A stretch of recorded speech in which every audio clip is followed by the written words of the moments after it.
말씀 함께 보겠습니다. 스가랴 8장 1절에서 17절입니다. 근데 우리가 힘이 나다가도 또 힘이 빠질 때가 있고요. 또 회복되는 것 같다가도 또 이것이 정말 회복의 모습인가라는 우리 스스로의 삶을 좀 돌아볼 때가 있습니다. 한 이틀 전까지만 해도 굉장히 좋았는데 또 오늘 여러 가지 상황을 대하다 보면 정말 다시 시작할 힘을 또 잃어버렸다라는 마음이 저희가 들 때가 있습니다. 그렇다고 우리가 매일 기도하지 않는 건 아닌데 매일 기도하고 또 예배의 자리를 지키는데도 우리 안에 좀 어려운 사실은 무엇이냐면 그 예배와 끊임없는 기도에도 불구하고 별반 달라지지 않는다라는 이 현실이 사실 우리를 어렵게 하는 것 같습니다.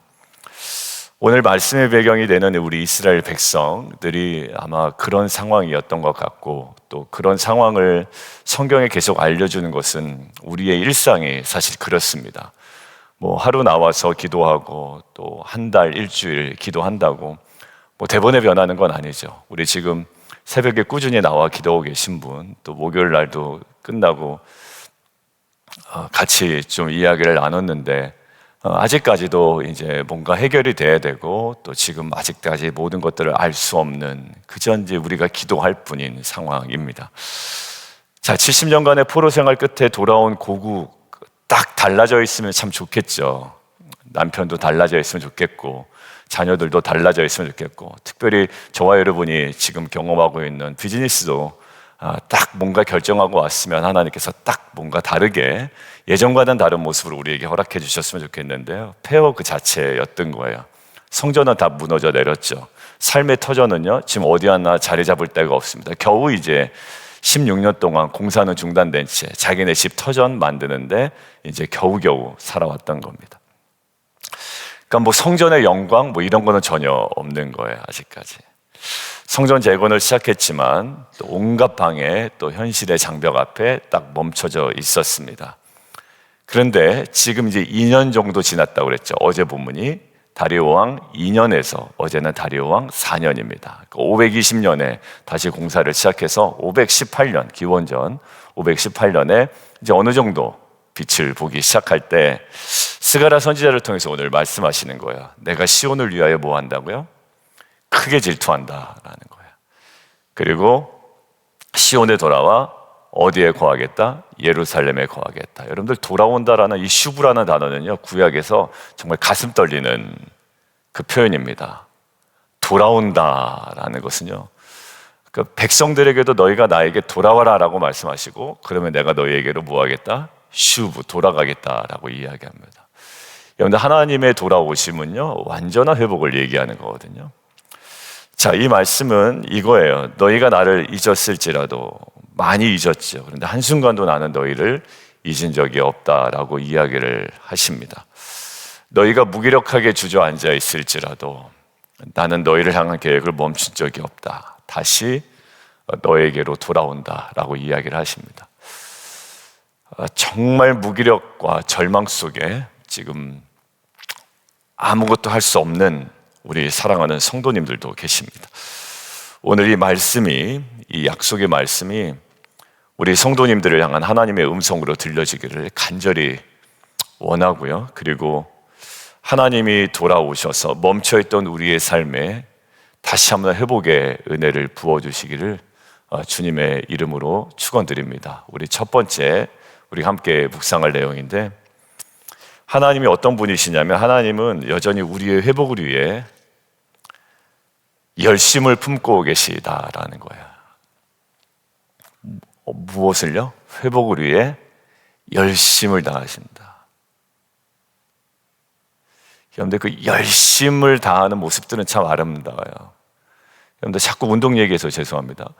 열심히 달리는 모습이 되게 아름답고요. 열심히 자전거 타는 모습도 아름다울 거예요. 그리고 열심히 뭔가 운동하는 모습, 최선을 다하는 모습. 근데 하나님의 열심은 뭐라고요? 우리의 회복을 위하여 열심을 다하고 계신다는 거예요. 2절 말씀 함께 보겠습니다. 만군의 여호와가 이같이 말하노라. 내가 시온을 위하여 크게 질투하며 심히 분노함으로 그 다음에 질투한다. 여러분들 질투한다라는 말을 들으면 어떤 느낌이 드세요? 약간 좀 부정적인 느낌이 들잖아요. 소유욕이 굉장히 강한 그런 뉘앙스가 있습니다. 근데 여기서는 키나 여러분들 아시죠? 이 질투하다 그런 어떤 개인적인 차가운 감정이 아니라 자기의 소중한 것을 빼앗겼을 때 그것을 되찾기 위해 모든 것을 쏟아붓는 어떻게 보면 불타는 사랑의 열심이에요. 그러니까 제가 주일날 예화를 말씀드렸을 때 저희 막내가 머리비치에서 길을 잃고선 어디 갔는지 모를 때 막 다 찾아다녔던 그 열심이고요. 그 대지가 몇 번째 대지였나요? 그 예화가? 세 번째 대지였잖아요. 근데 세 번째 대지의 핵심이 뭐냐면 하나님께서 온 나라들 다 두루두루 다 살피고 다니는 거예요. 이거 괜찮은 나라고 강력한 나라거든요. 이것들 대신하겠다라는 거예요. 누구 때문에? 너희를 위해서라면 내가 이것도 감수하겠다라는 거예요. 그래서 로마서 8장 32절 우리가 묵상한 거잖아요. 그 아들을 아끼지 아니하고 내어주시니까 우리를 위하여 그 모든 건 내어주지 않으시겠냐라는 거예요. 그 정도로 하나님 어떻게 열심히 있으시다라는 거예요. 여러분들 맞아요. 나쁜 길로 자녀가 방황하고 나쁜 길에 빠져 있으면요, 네 인생이니까 네가 알아서 해라 이럴 부모는 전혀 없어요. 여러분들 가끔 그런 쿨한 부모님들도 계시긴 하더라고요. 그런데 사실 보편적인 부모들은 그럴 수 없습니다. 자녀가 나쁜 길로 지금 뻔히 가고 있는데 쉽게 얘기하면 조금만 가면 낭떠러진데 그냥 네가 알아서 돌아오겠지라고 볼 수 있는 부모는 아무도 없어요. 그 앞에 가서든지 아니면 본인이 낭떠러지에 떨어지기 직전에 그 끝에 서 있어라든지 절대로 오지 말라고 말릴 겁니다. 밤낮으로 기도하고 눈물로 기도하고 그 아이를 바른 길로 되돌리기 위해 자신의 모든 것을 거는 게 부모의 마음인데요, 그게 바로 아버지 하나님의 마음이라는 거예요. 누구를 향한? 이스라엘 백성을 향한, 그리고 저와 여러분을 향한이에요. 이게 바로 하나님의 질투고요, 하나님의 열심입니다. 여러분들 우리는요, 옆에 집 아저씨는 그 아이를 손가락질할 수가 있어요. 못돼 먹었다, 저거는 되도 못한 그 자식이다라고 얘기할 수 있지만 부모는 끝까지는 그렇게 못합니다. 부모는 원망하고 손찌검은 할 수 있어도요, 그래도 누구예요? 그래도 내 자식인 거예요. 여러분 하나님의 사랑은요, 부모의 사랑하고 비교할 수가 없거든요. 그러니까 하나님은 뭐를 원하냐면 저거 나가서 죽었으면 좋겠다가 아니라 결국에는 그 자녀가 회복되기를 위하여 열심을 품고 계시다라는 거예요. 죄로 무너지고 세상의 풍파에 무너지고 또 환경 때문에 또 최근에 여러 가지 사건들 때문에 또 가족의 상황들 때문에 낙심하여 주저앉아 계실 때 하나님은 우리를 외면하시는 분이 아니라 오히려 더 불타는 마음으로 제가 여러분들을 향한 마음하고 비교할 수 없는, 그리고 한국에 계신 부모님들 또 여국에 계신 부모님들이 여러분들을 생각하는 것 그 이상으로 하나님은 여러분들의 상황을 안타까워하시고 지금 어떻게 해요? 더 이상 내 사랑하는 자녀가 저렇게 주저앉아 있고 무너져 있는 것을 내가 가만히 볼 수 없다. 내가 반드시 이 자녀 내가 세운다라는 열심으로 하나님 지금 일하고 계시다라는 거예요. 품고 계시다라는 거고요. 그것들 우리를 헤아리고 계시다라는 겁니다. 오늘 이 자리에 너무 지치고 힘겨워서 사실 예배에 나오실 정도만 됐어도 사실 괜찮은 거죠. 예배 자체에 나오지 못하신 분들, 무겁게 느껴진 분들이 혹시 계시다면 하나님의 포기하지 않는 열심으로 저와 여러분의 무너진 심령을 강하게 붙드시겠다라고 말씀하시는 그 주님의 질투, 그 사랑과 열심, 이것들을 우리가 붙들고 다시 한번 오늘 믿음으로 한 걸음 내딛는 저와 여러분 되기를 주님의 이름으로 축원드립니다. 자, 두 번째는요, 하나님이 돌아오시면 그 뭐가 달라집니까? 하고 하는데 두 번째 이겁니다. 하나님이 돌아오시면 일상에도 조금씩 평화가 깃들기 시작합니다. 하나님 약속하시는 거예요. 3절 볼까요? 내가 시온에 돌아와 예루살렘 가운데 거하리니. 회복의 핵심은요, 제일 중요한 건 뭐냐면 환경의 변화나 건물의 재건이 아닙니다. 지금 이 사람들 성전 재건 공사해야 되거든요. 근데 하나님은요, 가장 핵심을 거기에 두고 있지 않아요. 성전 재건 공사도 멈췄던 것이 마음이 멀어져 있었던 거지 재건할 수 있는 능력이 없어서 그랬던 거 아니에요. 힘으로 되지 아니하고 능으로 되지 아니하고 금요일 날 보면 우리가 새벽에 못 나눴지만 오직 여호와의 능으로 영으로 되느니라. 그리고 산들아 산지야 네가 뭔데 이러면서 스룹바벨 앞에서 뭐가 되리라?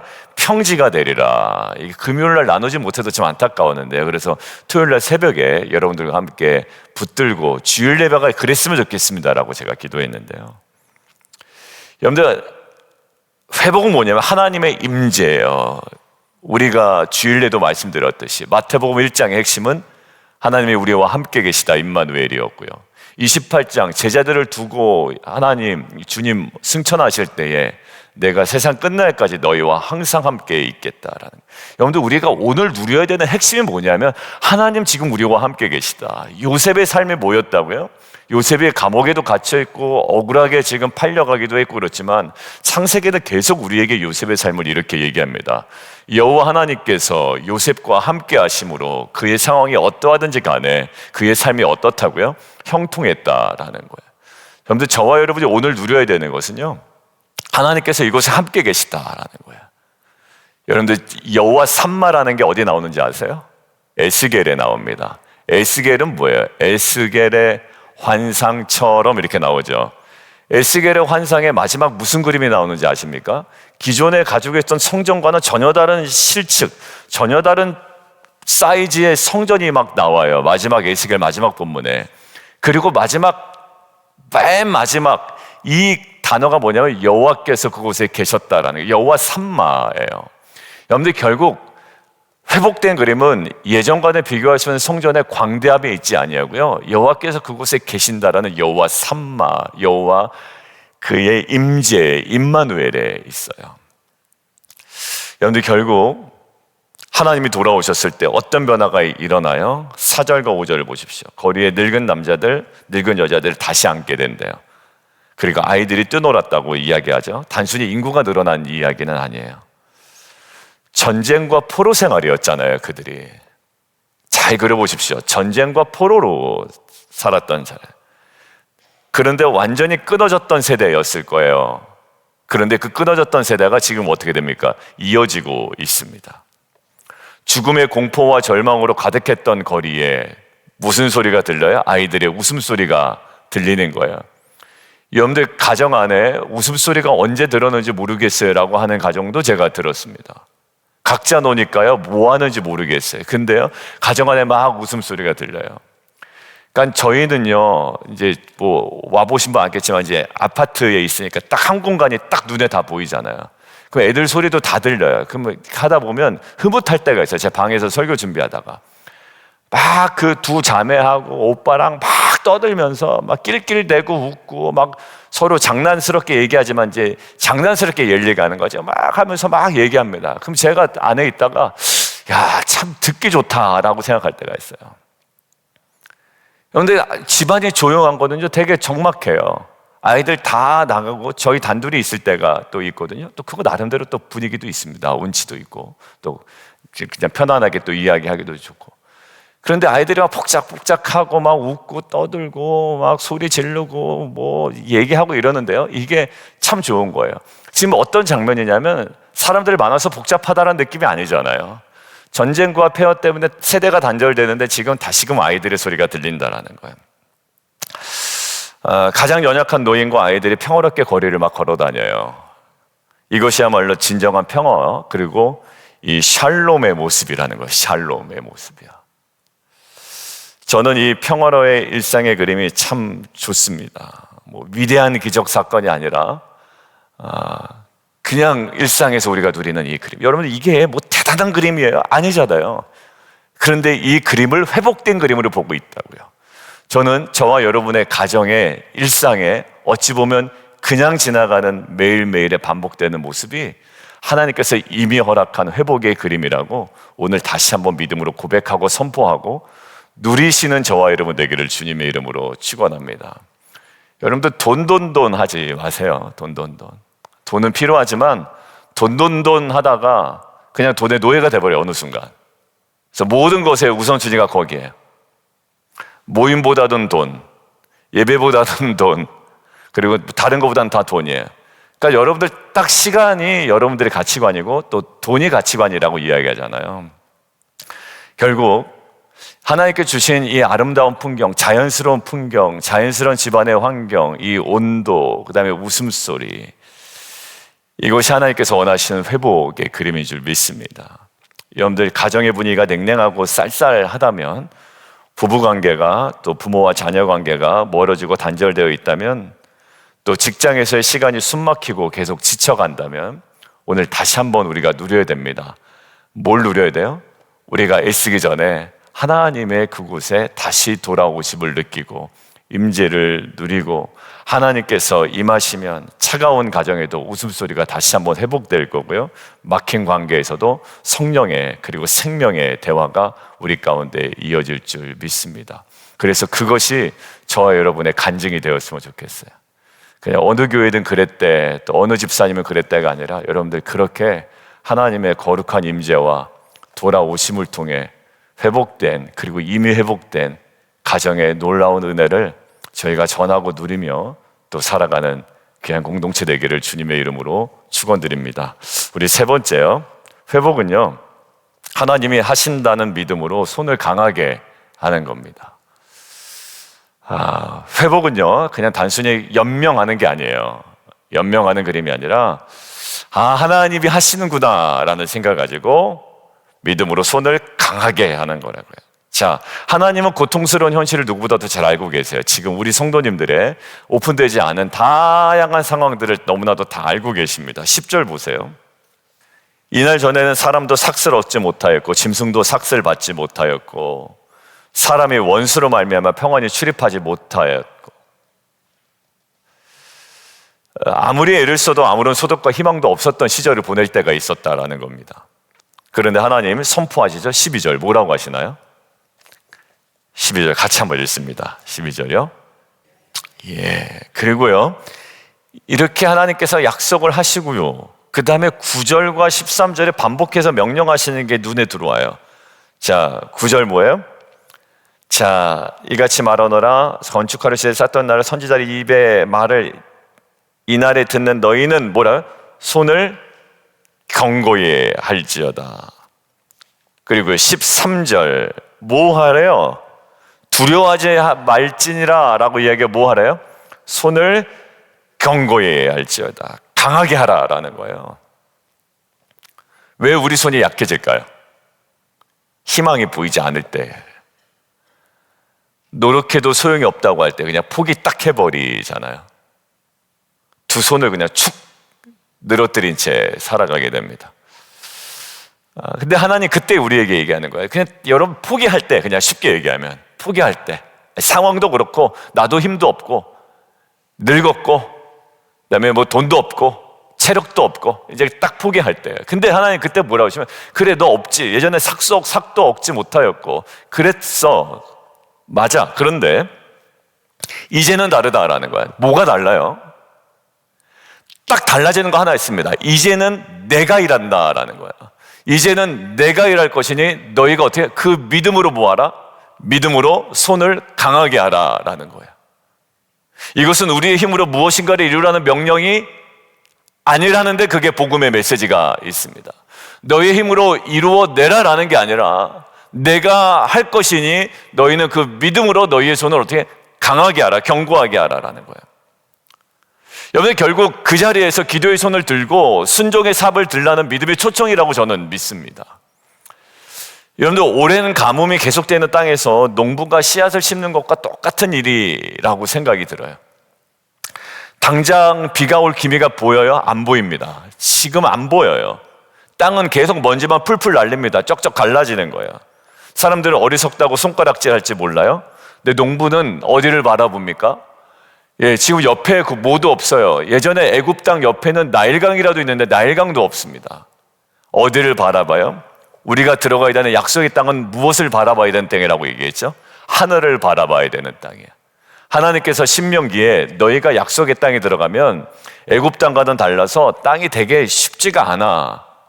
예전에 너희가 애굽 땅에 있을 땐 나일강에 물만 대면은 니네가 농사를 질 수 있었는데 너희가 들어가는 약속의 땅은 오히려 아이러니하게 거기는 오히려 아무런 강도 없어. 그러면 어떻게 돼요? 예전에는 맨날 돈돈돈 하면서 나일강에다가 그냥 나일강만 바라보면서 살았던 땅이라고요. 근데 너희가 들어가는 약속의 땅은 나일강을 바라보는 땅이 아니라 어디를 바라봐야 되는 땅이다? 하늘을 바라봐야 되는 땅이다라는 거예요. 내가 일할 것이니 하늘을 바라보고 나에게 순종해야지 살아갈 수 있는 땅이 약속의 땅이에요. 그냥 거기 가요. 뭐 강물이 막 넘쳐 흐르는 땅이 아닙니다.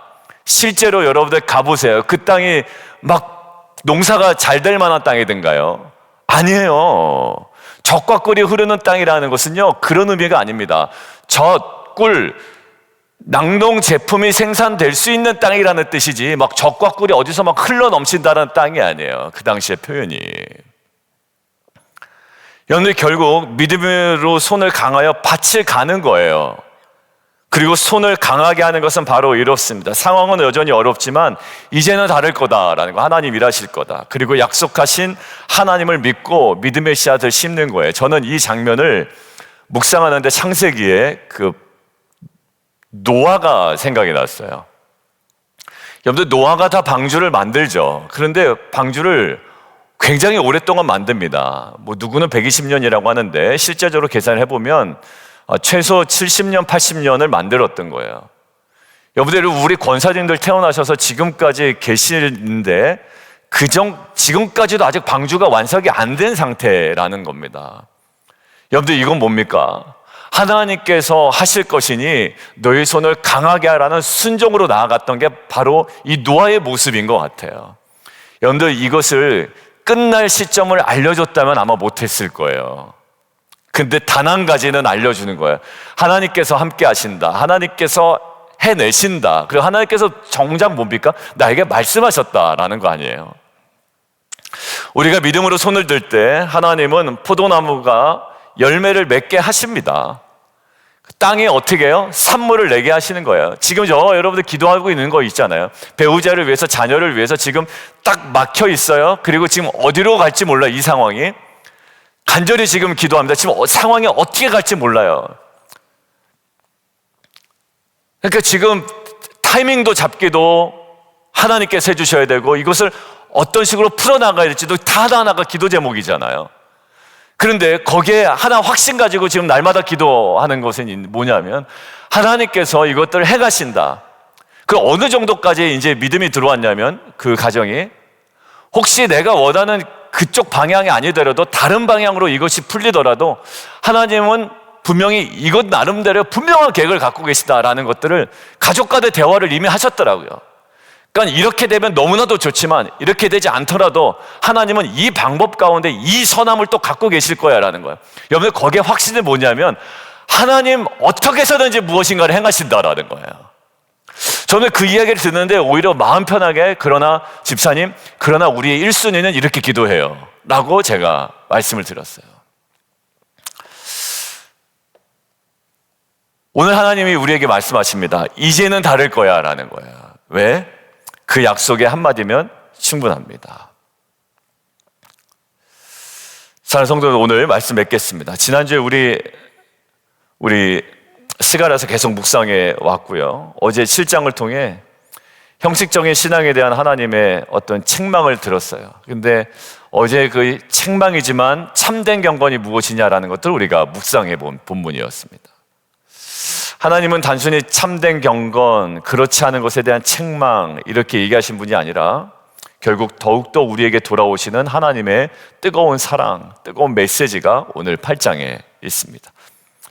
결코 포기하지 아니하시고 또 하나님 돌아오시면 우리의 수많은 또 가장 다양한 곳에 여러 곳에 지금 무너져 있던 모든 심령도 다시 세워질 줄 믿습니다. 그리고 깨어진 특별한 관계도 다시 회복될 줄 믿습니다. 하나님이 돌아오시면요, 저와 여러분의 메마른 심령 가운데 우리의 신앙도 다시 한번 생기 있게 돌아올 줄 믿습니다. 이 말씀 다시 한번 우리가 붙들고 나아갔으면 좋겠습니다. 내가 시온에 돌아와 예루살렘 가운데 거하리니. 내가 시온에 돌아와 어디에? 예루살렘 어디에? 한복판에 거하겠다라는 거예요. 지금 저와 여러분의 삶 한가운데로 돌아와 거하기를 원하십니다. 그 하나님께 우리가 좀 마음 열어 기도해 보시지 않으시겠습니까?